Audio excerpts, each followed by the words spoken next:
Hello, good day to you. It's me, Andy, and this is Thailand News. And the story that's come out yesterday was that the STV, the Special Thailand Tourist Visa, has been delayed indefinitely, 48 hours before first tourists arrive. And more so, there's no refunds.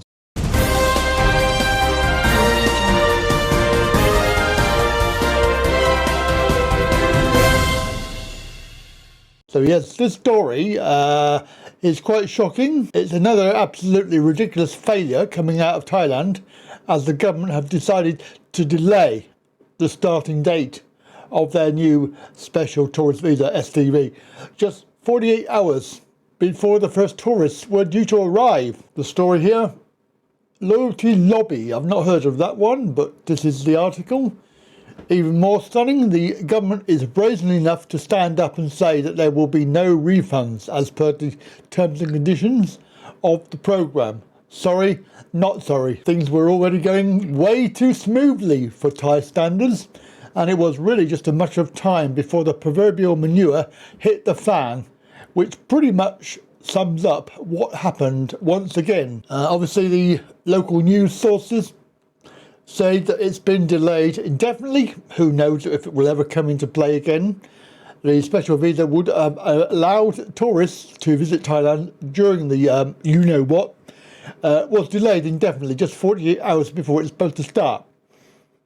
Officials in Phuket, the tourist island slated to be the experimental grounds for the visa, said on Tuesday preparations for receiving foreign tourists are not completed in time. A tourist agency chief confirmed the news on Wednesday, adding that the group of 300 Chinese tourists and businessmen who were scheduled to arrive would no longer be admitted due to the delay. The government will not offer them any refunds for flights, accommodation, insurance or other fees they have already paid for the STV, since the delay is not officially considered as a cancellation of the policy. It's part of the conditions that the STV, that they had to pay first. Yeah, good plan. So there is no need for those refunds because their trip is not cancelled. It's just delayed. What? Having been to Thailand many times, I don't find that at all surprising. But hey, whatever. It is unclear how much the would-be visitors paid for their flights. Officials previously said the group of 300 Chinese would be holidaying in the kingdom for a month. The batch of tourists expected for tomorrow can't come because we haven't worked out all the details to receive them. This is the Ministry of Tourism and Sport. So basically, the Thai government now decides when it is convenient for you to take your trip, and any previous made payments are just held until they deem it to be right time to make good on their service sold. This approach is absolutely grotesque. Not only is it missing any business ethics, but it also causes a lot of reputational damage to Thailand, and obviously the Thailand long stay company as a reliable travel partner. Who would book with them in the future and shell out thousands if they can't even coordinate the first batch of a couple of hundred people?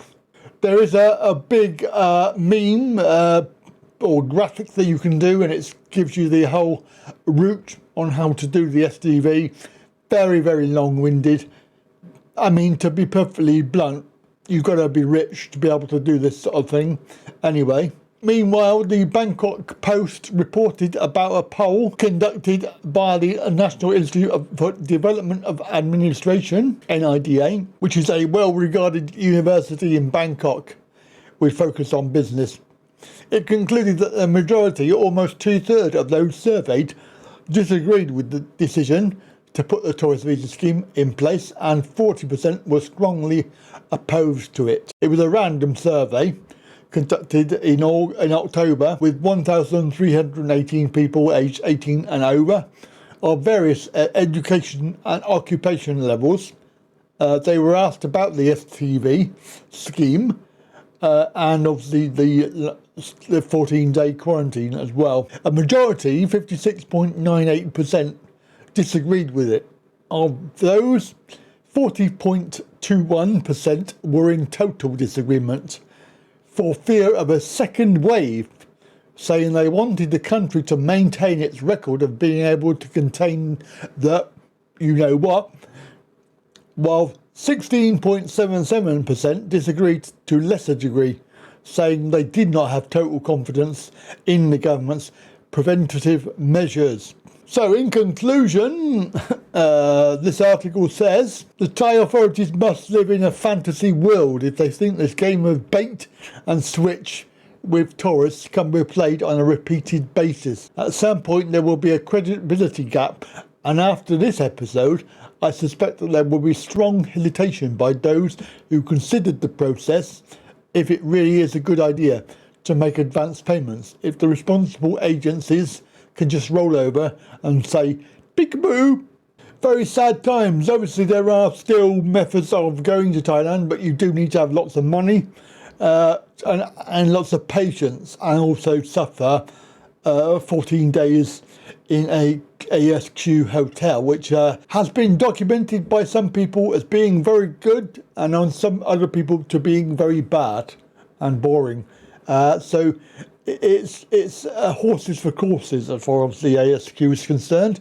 If you have the time and the inclination and of course the money, then there are ways to go and get to Thailand.